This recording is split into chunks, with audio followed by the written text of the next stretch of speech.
And I'd also want to just acknowledge that this land that we're on, hasn't been ceded by those traditional people either. So we come with a bit of trauma into this country as people from outside this country, and that's still, we all carry that burden with us. So part of this work is healing some of that, and I think you'll see some of those messages in Stina's ideas and in her book as well.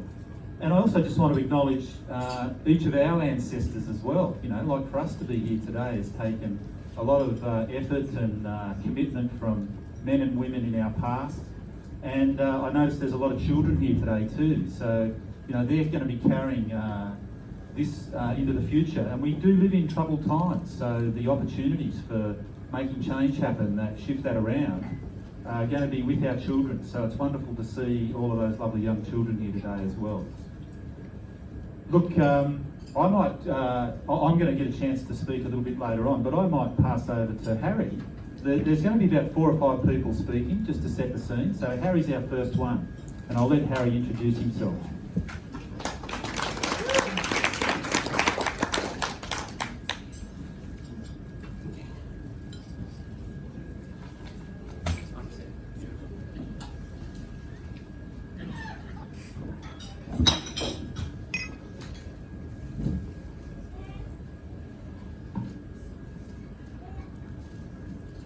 Thanks, Mark. So, hello everyone. My name is Harry.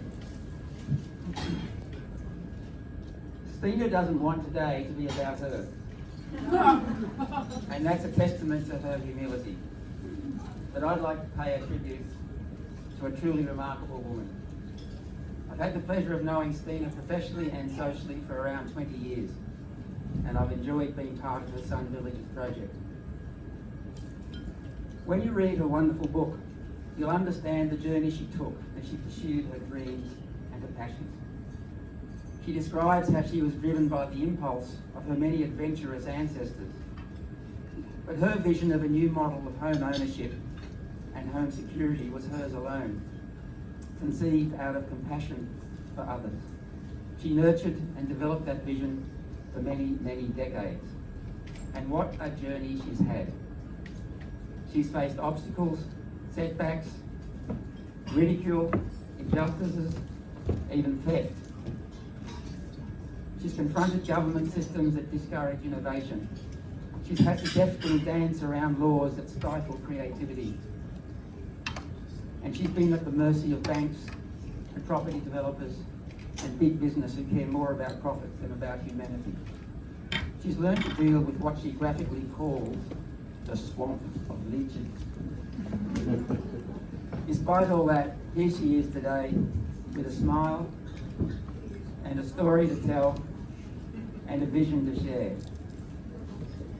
She's persevered with enormous courage. The force is strong with this one. Over the years, I've witnessed many instances of her and Gary's incredible generosity in giving their time and money and support to those who need it. They've become a very powerful team and they truly care about helping people. Stina could have abandoned her vision countless times and probably made many millions of dollars for herself and Gary in doing so. But her focus has always been on the well-being of others, not profit for herself. Having said that, she's not interested in creating a charity. She wants a housing system, a village model, that will stand solidly on its own, is financially profitable, and is equitable to all its participants. So here we are today. The land exists, the company exists, the legal structure exists, and finally, Stina's book is launched. What an incredible achievement. Congratulations to Stina and Elizabeth and her terrific editorial support. It took several years of determined effort for Stina to complete the book, and it'll be a great boost for spreading the message of her Sun Villages model. We are living in extraordinary times. The world's attention is focused on a biological pandemic that has destroyed many lives and livelihoods. But don't let it distract you from another pandemic that the world is facing, of fear, of loneliness and of hopelessness. Australia now has a supercharged housing market. The population is increasing, there's low wage growth, businesses are closing and profits are shrinking. Poverty, suicides, depression, loneliness, anxiety and homelessness are increasing. The environment is under threat, and we're governed by a patriarchal culture that does not seem to have the answers. Stina's book has appeared at such an opportune time.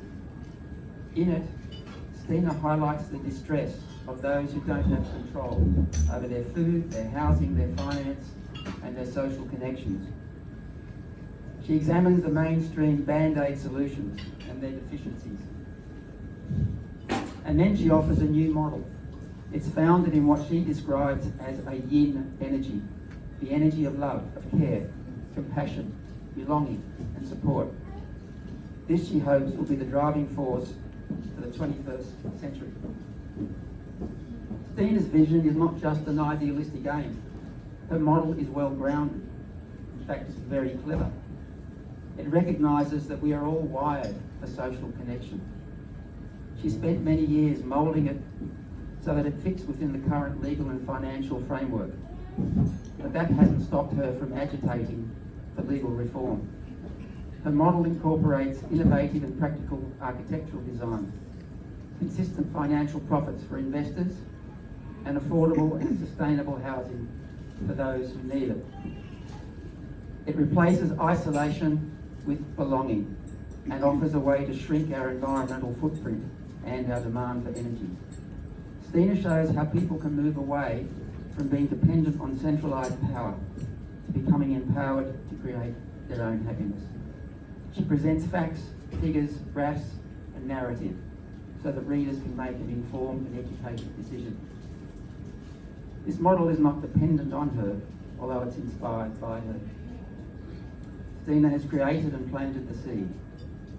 She invites us to see the potential that this model has to change the fabric of society, and she also invites us to find ways to develop it even further as a viable housing structure.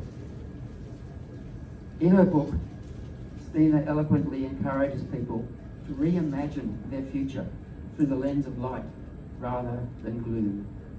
It's a pathway of hope for many who struggle to believe that they could ever have a permanent home, a support network and financial stability. This is the seed of a new yin movement, the power of the heart. I hope you'll be inspired by the book and you'll encourage others to consider joining the Sun Villages movement. So let's toast Stina and her book. May it fuel a passion and belief in people for positive change and social reform. May it inspire us all to help create a happy and sustainable future. Well done, Stina.